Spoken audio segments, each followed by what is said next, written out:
My name is Dr. Leanne Liddicoat, and I practice at Clearview Eye Care in Roseville, California. In this video, I would like to talk to you about the importance of managing myopia from a medical standpoint, as well as give you a few things to consider if you might be interested in adding medical myopia management to your practice. You have probably already heard that myopia is becoming a steadily growing epidemic worldwide.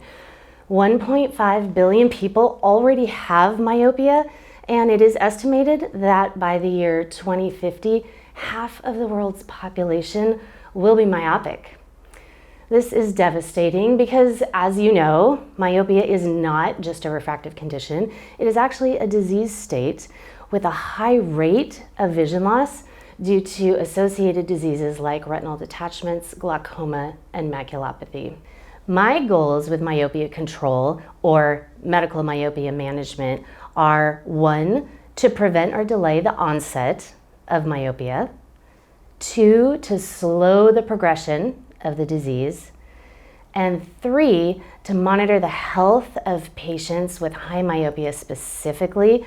With these goals in mind, I would like to discuss how we identify patients for treatment, which ones would benefit the most from intervention, what the risk factors are, what technology we use to help manage these patients, and what treatments we have to offer. The following factors will increase a patient's risk for myopia progression.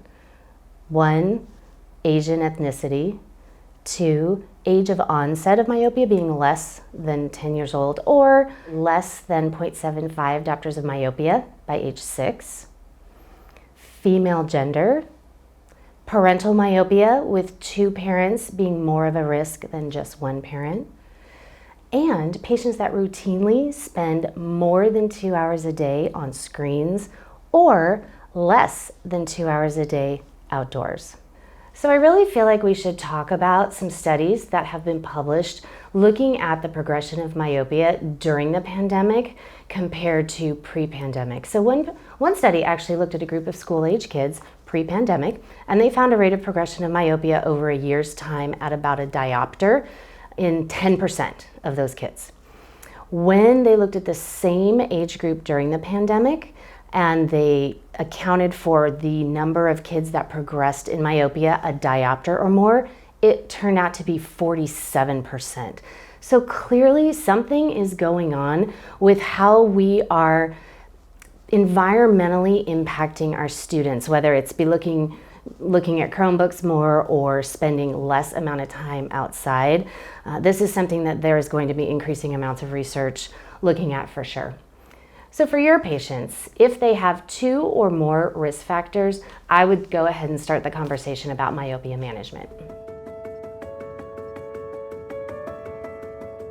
Let's talk about how technology helps us manage these patients.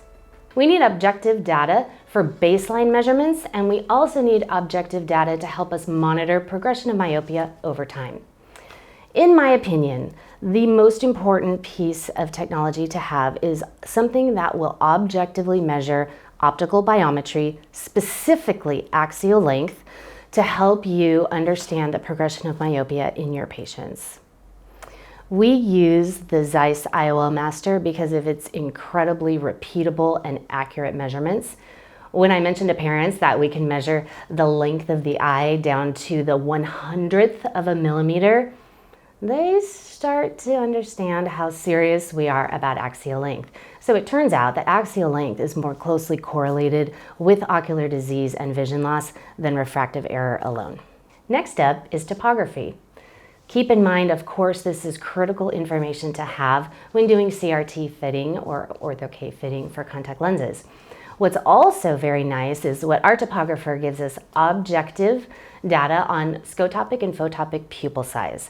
This is an incredibly important and useful tool when you're selecting which treatment option to use, and we'll talk about that in a few minutes. In addition, something else that is nice but not mandatory is corneal wavefront aberrometry. So it turns out that higher order aberrations, some of them are associated with myopia progression. So if you have an instrument that already gives you that, you may be starting to incorporate that into your treatment and monitoring the progression of your patients as well going forward in the future. Given that we are advocating for the lifelong health of our patients' retinas, we need to be doing a good job monitoring for the presence of disease. We use an ultra-wide field fundus camera in order to make sure that we don't miss anything. An important tool, also very easy to use. I also routinely use an OCT to monitor the health of the patient's macula as well as retinal blood flow. So what treatment options do we have to offer these patients to slow the insidious growth of the eyeball? The basic thinking with myopia management is called peripheral defocus theory, meaning that if we can bring the light falling on the peripheral retina to a focus in front of the retina, that we can signal a slowing or even a cessation of axial length growth. We have 3 optical strategies to deal with this, as well as biochemical and environmental that we can call on. Optically, what do we have to choose from? So first we have ortho-K or CRT contact lenses that can be worn overnight. We also can use a soft multifocal contact lens worn during the day. We use the center distance designs, and so that would be something like the Natural View single use. Of course, the Cooper MySight soft lens. Also for your toric patients, you can use a Biofinity toric or a ProClear toric. They all have the center distance design. Something that's coming down the line that I'm kind of excited about are specific designed spectacle lenses. These are not bifocals, these are not progressives. They're actually called DIMS technology, which is defocus incorporated multiple segments.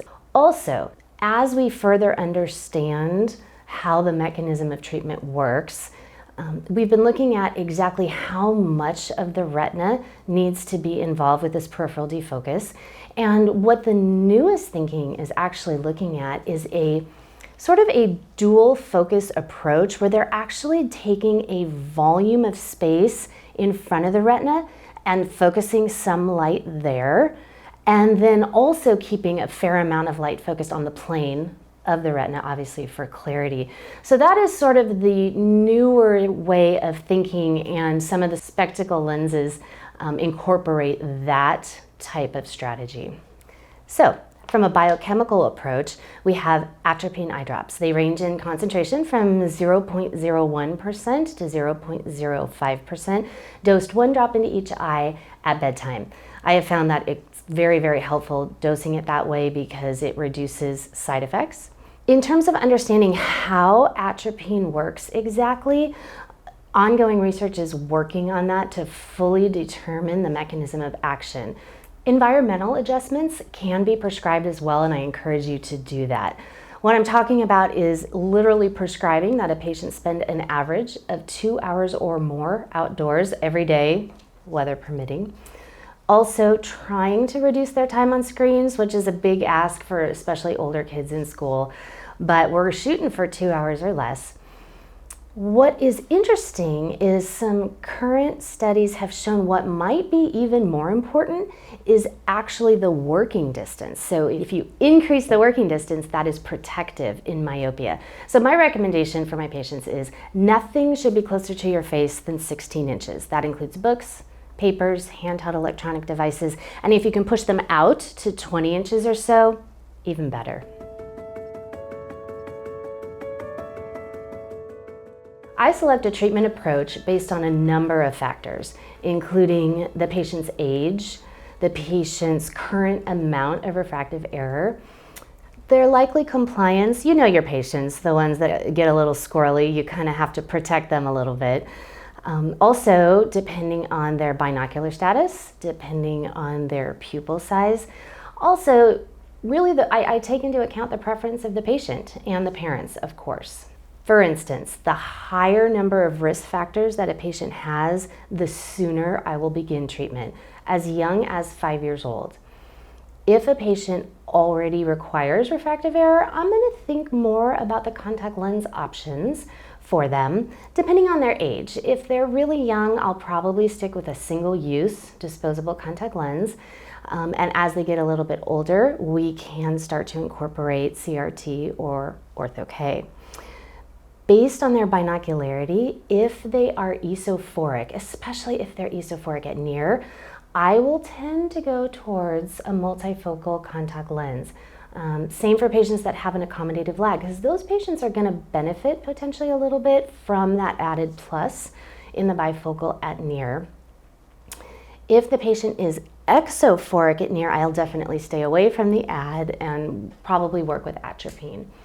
Speaking of atropine, if my patient has a photopic pupil size of greater than 3 millimeters, I'm going to stay away from atropine because those patients are more likely to experience photophobia when they go outside. And I'm going to be sharing some insights from my workflow, as well as some interesting cases from my clinic as we move through this video series and learn more about how to help these patients.